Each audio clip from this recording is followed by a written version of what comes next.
So last week I started a new job selling cars, and that's been quite the adjustment by itself, but it's been even more of an adjustment when you have a bit more of the backstory. Because I had a different job about a few months ago, and what happened was my wife ended up breaking her foot and ended up having to go get surgery to make sure that it healed correctly, because there's a good chance that it may heal correctly, but there's also a good enough chance that it might not. So we ended up opting for that, and then that last job said, you can't take 6 weeks off and guarantee your job back. And I'm like, okay, I understand, but this is way more important. I got to be home, take care of our babies, and take care of the house and everything we got to do around here. Because, when you have a broken foot, you can't really do all the things that you normally would do, which is kind of relevant to what I want to share in this video with my workouts and everything.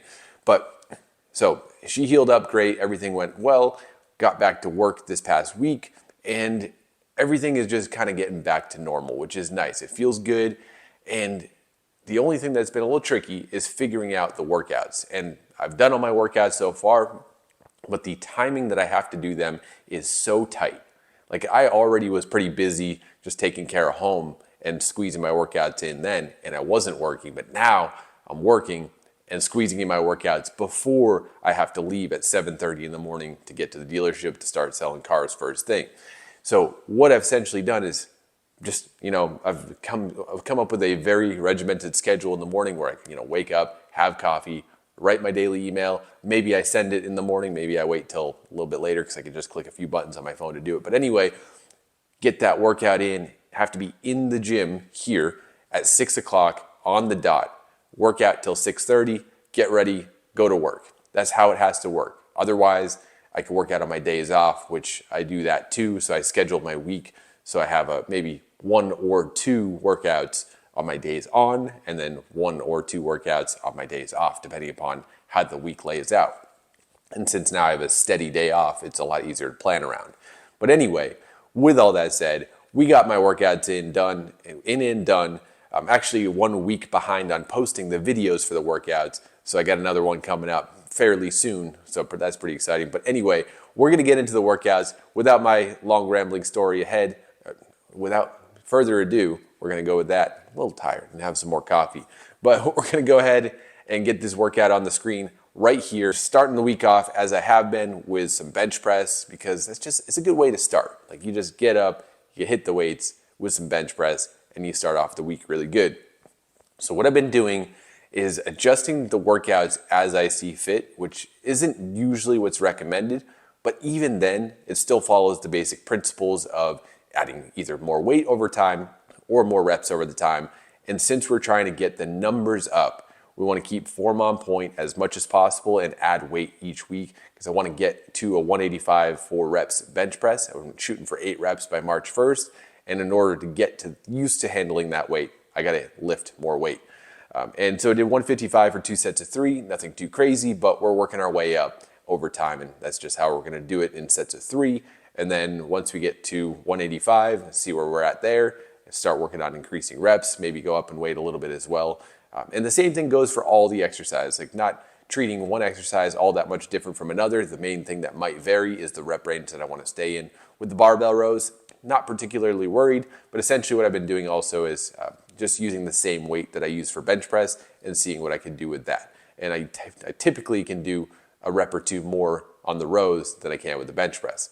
After my 2 main exercises for the day are done, we go ahead and do this giant set, which essentially, sorry, I'm skipping ahead a little bit. Do the chest flies first as their own exercise. Do 2 sets of those, keep it nice and simple. Try to keep these as controlled as possible. One of the things that I found with these dumbbell chest flies is it's too easy to bring your arm down with your arm really bent. So it almost turns it into a press. Trying to keep my arm a little bit straighter so you get a little bit more tension on the chest as you come down. And it's hard to keep that rep to rep because your brain's like, oh, I got to make this easy and stable as possible. So you start to naturally bend your arm in more. Just got to keep it out a little bit more. But now we're moving on to the giant set, where essentially I do bicep curls, tricep extensions, and lateral raises all in succession, and do 2 rounds of that. And the main reason I'm doing this is because I don't have a lot of time in the mornings. Got to get as much done as I possibly can. If I were to treat each of these exercises as individual exercises, which is the best way to go, it would take considerably more minutes. And when every minute counts, That's how I got to do it. Not my favorite way to train, but it also at the same time, it is kind of fun to do it this way. And one thing I've noticed is after the curls, do the tricep extension. So you just pop them up, lay back down, do some skull crushers, which you'll see in just a second here. The first time that I did this giant set, I did 5 reps on the tricep extensions because I just had no strength. And if you notice, I'm not doing a full rep because I'm absolutely doing everything I possibly can to save my elbows because these are always rough on elbows. And I've found that if I do like 90% of a rep, I may be getting like, I don't know, like 80, 90% of the result that I could with a full range of motion rep, but it's keeping my elbows from having any kind of issue. So, but what my point was, like, I'm able to add reps on this pretty quickly, which I'm happy with because that first time I did it, they felt so heavy because I wasn't used to training that range of motion, training that angle, and now it's increasing even directly after doing bicep curls. So I'm happy that that's kind of balancing out. The one thing that's not balancing out is those lateral raises. I was doing like 18 reps with 25-pound dumbbells, and now I'm doing like 9, 10 maybe. But moving on to the next day, and this is what I was talking about earlier, we are all back. We are back to all working out. My wife's getting the focus on this day. Moving on to the other day, this is one of my days off. So what we did is my youngest daughter went to take a nap, and she sleeps so deep. So we're all able to sneak into the home gym and get a workout together. And since her foot is still a concern, like we want to be careful, not just go all out and just beat her feet up. We're doing, instead of the barbell squats, which need a lot more foot focus, we're just skipping to the dumbbell squats in this way, not so much goblets. These, I think, are just good enough range of motion to get everything back in motion without, with feet. A lot of the feet it's important to keep your feet balanced because if you don't, it tracks up to the hip. And since we're trying to be careful with the feet, that is the best way to go. And over time, we're going to just work on progressing to goblet squats, progressing to barbell squats, because we want to keep everything in line. And when you have the feet issue and the hip issue, then the knees take the brunt of that force. So we're just trying to be careful and make sure that everything lines up and is strengthened up. Because if you don't work out for 6 weeks, especially with some kind of injury, then you lose a lot. You lose a lot of the not just the muscle, because muscle isn't actually, like, you don't lose a lot in that time frame, but it's the action, like the habit, the movements that become a little bit of you almost forget how to do it in a sense by comparison to, like you take a week off or something. So we're just getting back in the swing of things, but she was absolutely just going at the weights, and it was really cool to see. And it was also cool because since our 3-year-old, she decided to join in with us and have a good time during the workout as well. She wanted to go ahead and try to lift the weights, and she tried to do it on her own, but it didn't budge. It's 65 pounds, and that's like double her body weight. not quite, but like it's funny because she's just so involved with it because she's seeing us work out, and she's like, oh, I want to do it too. So I was like, all right, well, here's how we got to do a deadlift. You want to get your foot about halfway under the bar, so you have half your foot through the, like, if I could speak English today, half your foot cut off by the bar. You get over the bar, and you go ahead and pull up. They missed a few steps on the technique, but she just absolutely crushed that rep, and she did great, and she was super excited about it, and she kept trying to do it after as well. So yeah, we're getting the whole family in this workout, and it's really cool.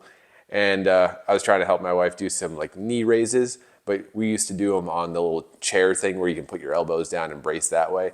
What the missing link was the grip strength, because she just hasn't trained this way at all. So we're trying to figure out how to do that. And essentially we're going to have to figure out another way, or maybe just build up really slowly over time. And then my daughter wanted to try it as well, and then she didn't want to try it. It was too scary. But don't blame her. I mean, she's so short right now because she's a baby. But anyway, moving on to my squats, I did 185 for a couple sets. Felt really good at this particular week.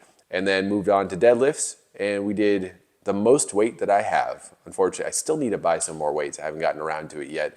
I mean, I can bet you can imagine it'd be a little tricky with all the stuff that I just talked about going on, being unemployed for over 8 weeks overall.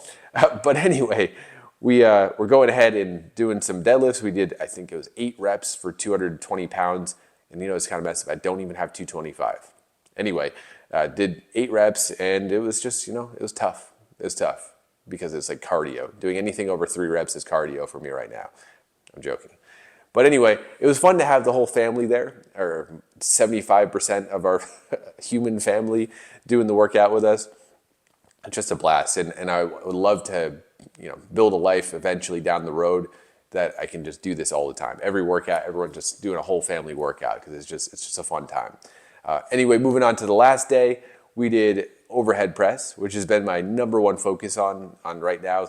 That's what I really want to get to, 135 pounds. And if you saw, I just attempted 135 and it didn't go anywhere, but it did go further than the last attempt. And I didn't use my knees to bounce it as much. I'm also considering just doing a push press with 135 just to get it over my head so I can feel it be over my head and build that confidence in that central nervous system responsiveness to 135 so I can just push it overhead. But we'll see. I might not. But I did 100 pounds for 2 sets of 3. And there's a big reason why I'm also doing the sets of 3, which I'll talk about in a second. But also starting to add weight on pull-ups, which feels pretty good. Just 10 pounds this week, and just adding a little bit of weight so my body can get used to doing the heavier weight on the pull-ups as well, which will also help me increase my body weight reps, which will also help me reach my goal of doing 25-pound weighted pull-ups for, I want to do 8 reps by March 1st. There's a video I did a while back on all my goals that I want to reach by March 1st. Why March 1st? I don't know. I set the date. We're just going to go ahead and do it. And what I wanted to mention, and I might make a whole video on this, is why I'm doing sets of 3 on the bench press and the overhead press. And the main reason is so I can add weight to the bar quicker, not so much worrying about reps. But what I'm doing is, even though, like for example, on the overhead press, I did 95 pounds for 9 reps, and then I added 5 pounds and I'm only doing sets of 3, it's like, well, I probably could do more reps. The reason for this is I'm adding more weight, so I'm getting my body used to handling more weight for reps, but also I'm giving my body a strategic break. So when you go max out effort week after week, you have this like accumulative fatigue, especially considering all the exercises across the week. And even though I'm only training 3 days a week, those hard sets do take a toll over time. So you may need to take like a deload week, or you may just need to take a slightly different strategy. If you notice that it's making it really hard to make progress, which I've kind of hit that, like, I feel like I've hit that wall, especially adjusting to the new job and everything, but I don't want to just like take a week of lighter weights and take a week off. My idea is that I increase the weight still, but if I'm doing a set of 3 at 100 pounds when I did 95 for 9, it's still a bit of a break, but I'm still able to add weight. And then just next week I do maybe 105, maybe, potentially. I definitely already did that workout when I did 105 for 2 sets of 3, but just increasing that weight and still doing sets of 3. And then by the time I get to the weight where I would actually do sets of 3, I'd have that energy and recovery, but I'm also adapting to consistently adding weight over time. Still doing the same thing with bench press, and the same situation is happening with that. And then all the other exercises don't seem to tax me quite as much. Well, actually, I did the same thing on barbell squats, where I did 185 for 5, and then I did 190 for 3 reps. So kind of, spoiling a lot of the things for the next workout video. But anyway, that's the point, and that's the strategy. And then it's kind of conserving energy while still pushing myself and increasing the weight. That's the whole thing. Maybe I won't make a whole video on that because I just explained the whole thing in about 2 minutes. But that's all I got for this one. Hopefully you enjoyed it. Hopefully you found it insightful or entertaining or something. And if you have any questions, let me know in the comment section. Stay tuned for the next workout video. I'm going to try to get back into the video schedule as well. With the new job, it's kind of crazy with the mornings and the evenings. I just want to spend time with my family, so that's what I do. But we'll go ahead and see what we can do.